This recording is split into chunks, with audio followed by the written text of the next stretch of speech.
Hello everybody, my name is Anomalord and welcome to another exciting episode of Let's Play Pokemon Platinum. On the last episode, my assault against the Elite Four began and we took down its first member, the Bug-type user, Aaron.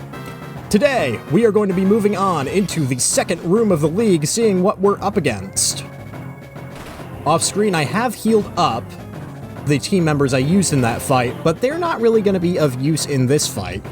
We got some rocky terrain around us, which may clue you in that we are about to face a ground-type trainer. And to that end, I have stuck Cabbage Patch in the front of the party.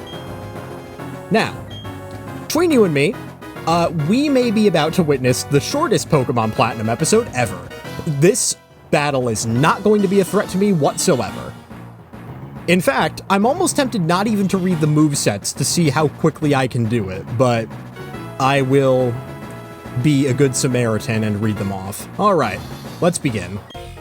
Well, you are quite the adorable trainer, but you've also got a spine. I'm Bertha. I have a preference for ground-type Pokemon. Well, would you show this old lady how much you've learned? Alright, and thus begins the battle against Bertha. She is going to begin with Whiscash, level 50, oblivious for its ability, it cannot be infatuated. Earth Power, Aqua Tail, Zen Headbutt, and Sandstorm are its moves. Now, I happen to know from experimentation that it almost always uses Sandstorm on the first turn, which means I am going to use Solar Beam. Power up on my first turn, this thing is quad weak to grass. On my second turn, I just let it have it.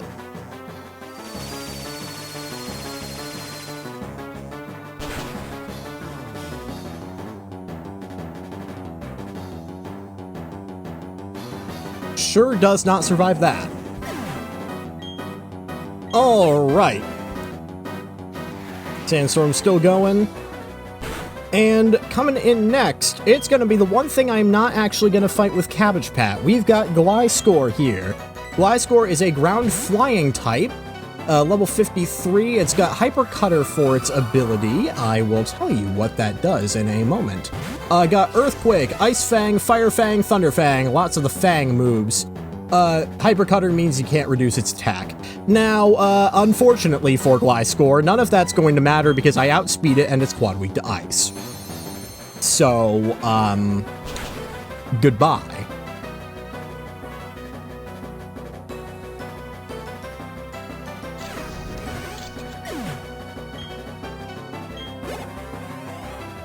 Okay. And with that out of the way, the funny part of this story I'm going to tell you is that those were the two hard ones. Next up, we got Golem, level 52. It's got Rock Head for its ability. I think increases defense, powers up rock moves, one of those things. Earthquake, Fire Punch, Thunder Punch, Sandstorm are its moves. And the other thing about Golem is it is very heavy. Now, the fun part about it being very heavy is that Grass Knot does more damage based on how heavy a Pokemon is. With Golem, it's at its max power. Golem is quad weak to grass. It's gone.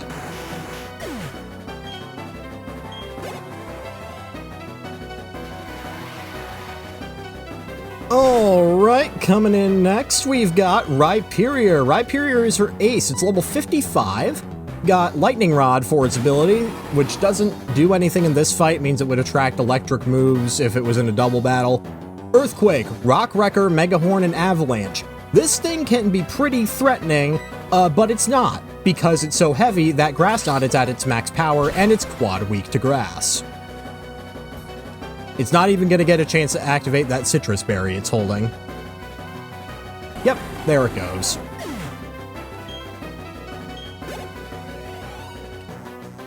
Alright, Sandstorm subdued. It's not going to matter for her last one because her Hippowdon, which is level 52, has got Sandstream for its ability, and it's got Earthquake, Stone Edge, Crunch, and Yawn. We know the deal with Hippowdon. We also know that it's very heavy, and only 2 times weak to Grass Knot, actually, but that doesn't matter because it's still going to die in one hit.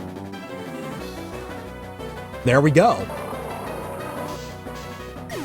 And with that, we are 2 out of the 4 down on the Elite Four. Doing fairly well so far.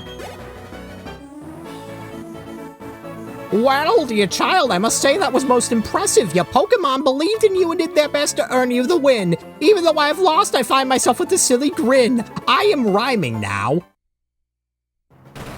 You're quite something, youngster. I like how you and your Pokemon earned the win by working as one. That's what makes you so strong. Ah ha ha, I think you can go as far as you want. As far as I want is going to be into the next room, and we'll actually walk in there. We've got plenty of time, just to see who we are up against. Oh, look at that. We know this guy. It's Flint. And judging by the terrain, and by what we already know about him, he's going to be using fire types. But that's a challenge we will save for next time. Thank you very much for watching. Leave a like and subscribe if you care to, and I will catch you all later on Let's Play Pokemon Platinum.